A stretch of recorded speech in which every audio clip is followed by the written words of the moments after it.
हर वस्तु का समाज के अन्य अंगों पर प्रभाव पड़ता है। यह प्रभाव दो प्रकार का हो सकता है, एक संगठनात्मक और दूसरा विघटनकारी।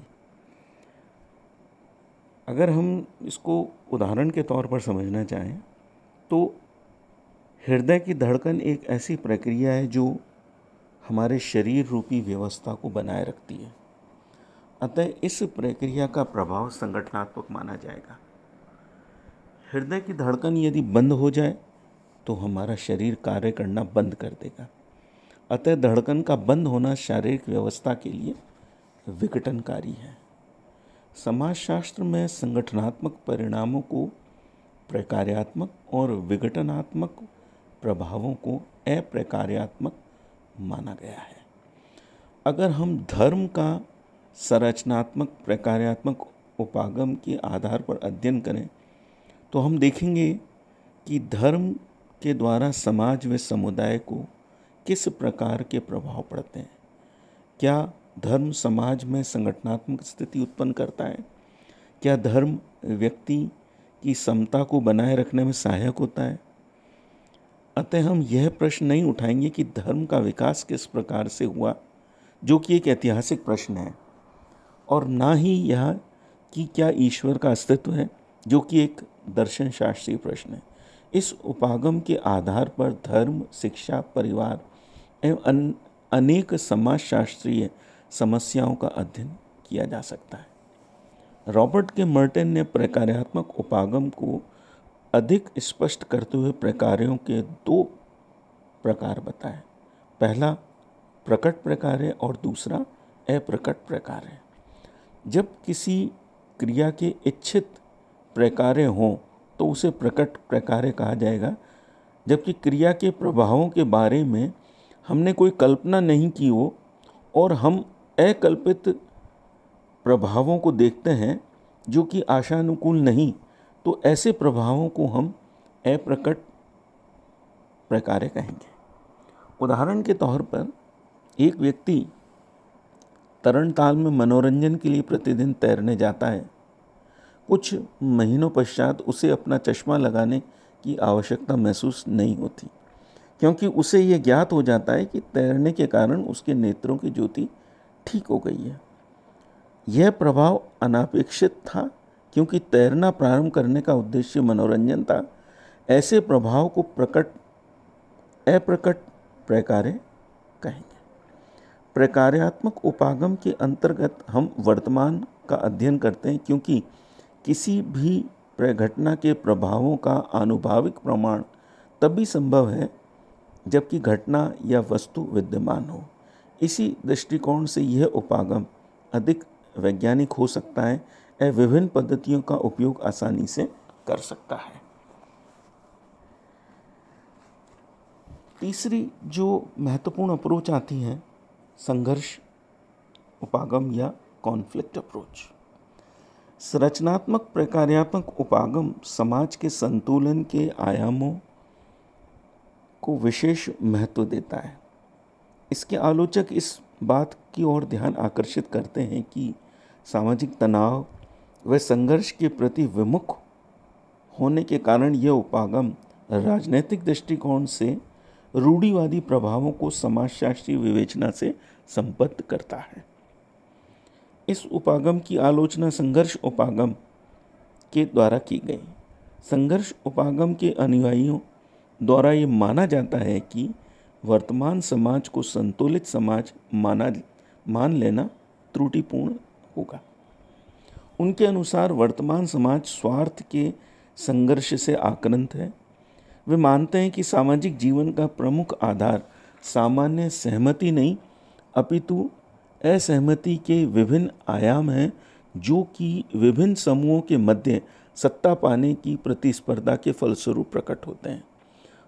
अतः समाज की प्रमुख प्रक्रिया संतुलन अथवा एकात्मकता की नहीं, अपितु उस संघर्ष को प्रकट करती है जिसके अंतर्गत वे व्यक्ति जो अभावग्रस्त हैं, जीवन में सुविधापूर्ण प्राप्त करना चाहते हैं, और दूसरे जिनके पास सुविधाएं हैं, उन लोगों को अधिक सुविधाएं प्राप्त करने में बाधक बनते हैं। संरचनात्मक प्रकार्यात्मक उपागम संघर्ष के सिद्धांतों के प्रतिपादकों के अनुसार यथास्थिति का समर्थक माना गया है। इसके मानने वाले प्रमुख रूप से लुईस कॉजर, रॉबर्ट डेंड्रफ, गॉल्टुंग जैसे प्रसिद्ध समाजशास्त्री रहे। तत्पश्चात बात आती है जो एक नवीन आयाम है, नवीन उपागम है, जिनमें प्रमुख रूप से एथनोमेथोडोलॉजी का नाम आता है। विगत दशकों में समाजशास्त्र में जिन नवीन उपागमों का विकास हुआ उनमें एथनोमेथोडोलॉजी ने समाजशास्त्र की कई परंपरागत विचारधाराओं को चुनौती दी। गारफिंकल्स ने इस उपागम को व्यवस्थित रूप से प्रस्तुत किया अपनी पुस्तक स्टडीज इन एथनोमेथोडोलॉजी में। संरचनात्मक प्रकार्यात्मक उपागम की अपनी कतिपय अंतर्निहित सीमाएं हैं, जिनके कारण सामाजिक यथार्थ के महत्वपूर्ण आयाम छूट जाते हैं। इस उपागम के माध्यम से सामाजिक यथार्थ का प्रत्यक्ष और निकटता से अध्ययन हो सकता है। मुख्य रूप से एथनोमेथोडोलॉजी मानवीय व्यवहार के उन पक्षों का अध्ययन करने पर बल देती है जो कि व्यक्ति के जीवन में दिन प्रतिदिन के सामान्यगत यानी कि रूटीन व व्यवहारिक क्रियाओं से संबंधित हैं। इस उपागम के अंतर्गत निम्नांकित 3 पहलुओं के अध्ययन पर प्रवर्तकों का बल दिया है। दिन प्रतिदिन की सामान्य क्रियाएं, भाषा का सामाजिक पक्ष, सामाजिक प्रतिमानों का वह पक्ष जो कि व्यक्ति अपने व्यवहार में प्रयोग करता है। एथनोमेथोडोलॉजी को मानने वाले सामाजिक अंतःक्रिया के माध्यम से जिस सामाजिक यथार्थ का निर्माण होता है उसके अध्ययन पर बल देते हैं। परंपरावादी समाजशास्त्री सामाजिक यथार्थ को प्रदत्त मानते हैं, जिसके अंतर्गत सामाजिक संरचना का स्थिर दृष्टिकोण प्रमुख रूप से उभरता है, जबकि एथनोमेथोडोलॉजी के प्रवर्तक सामाजिक संरचना को गत्यात्मक यानी कि डायनेमिक व परिवर्तनशील प्रघटना मानते हैं। कर्ता अपनी अंतःक्रियाओं के माध्यम से स्थितियों को एक विशेष अर्थ देता है, जिससे कि संरचना को परिवर्तनशील माना जाता है। इसी कारण से डिटर्जल ने यह कहा कि संरचनात्मक प्रकार्यात्मक उपागम की तुलना नाटक के विभिन्न पात्रों से की जाती है, जो कि अपनी क्रियाओं को उस पात्र के अनुरूप ही संपन्न करते हैं जिनके लिए वे अभिनय करते हैं, जबकि एथनोमेथोडोलॉजी के प्रवर्तक इसकी तुलना खेल के मैदान में खेलने वाले खिलाड़ियों की उन विशेष क्रियाओं से करते हैं जो कि हर खिलाड़ी के खेलने की विशेषता से संबंधित है। यहाँ हम एक एग्जाम्पल से इस चीज़ को समझाने की चेष्टा करेंगे। संरचनात्मक प्रकार्यात्मक उपागम के अंतर्गत परिस्थिति का महत्व है, जबकि एथनोमेथोडोलॉजी के अंतर्गत व्यक्ति की भूमिका संपन्न करने की विशिष्टता अधिक महत्वपूर्ण होती है। अतः सामाजिक वास्तविकता को समझने के लिए इस उपागम के महत्व को अधिक सार्थक माना गया है। इस तरह के अनुभव के लिए स्वाभाविक रूप से अध्ययन पद्धति ऐसी होगी जिसका कि वास्तविकता से निकट व प्रत्यक्ष संबंध हो। इसलिए इस उपागम में सहभागी अवलोकन, डायरिया, आत्मकथा इत्यादि तकनीक का उपयोग किया जाता है, ना कि प्रश्नावली व अनुसूची जैसी अप्रत्यक्ष अध्ययन पद्धति का। स्वाभाविक रूप से इसके अंतर्गत वृहद स्तर मैक्रो लेवल अध्ययन संभव नहीं हो पाते और अध्ययन का स्वरूप माइक्रो यानी कि लघुतम स्तर तक सीमित रहता है। इस तरह जहाँ इस पद्धति के द्वारा हम किसी सीमित सामाजिक यथार्थ की गहराई का अध्ययन कर सकते हैं, वहीं इसके लिए यह भी दोष है कि इस पद्धति द्वारा हम विस्तृत सामाजिक यथार्थ का अध्ययन नहीं कर पाते।